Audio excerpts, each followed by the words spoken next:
আজকে দেখাবো আপনাদের মাঝে ছাগলের 3 নাম্বার বাচ্চা। এই ছাগলের বাচ্চার পেটের ভিতরে শুধু কৃমি আর কৃমি।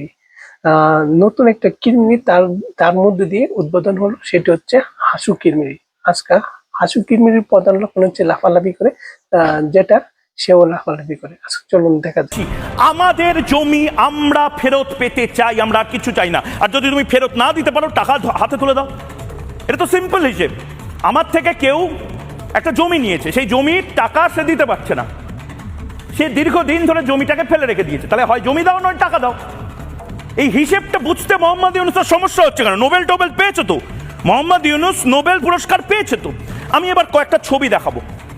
ঢাকা শহরের মতন 6টা ঢাকা আসলে মোহাম্মদ ইউনূসকে দিয়ে দিতে হতে পারে। দেখুন, ঢাকা জেলার আয়তন মোট 1467 বর্গ কিলোমিটার, 1463 বর্গ কিলোমিটার মতন। হিন্দুদের জমি 20 লক্ষ একর, অর্থাৎ 6 গুণ প্রায়, মানে 8094 বর্গ কিলোমিটার, 8094 বর্গ কিলোমিটার জায়গা হিন্দুদেরকে দিতে হবে।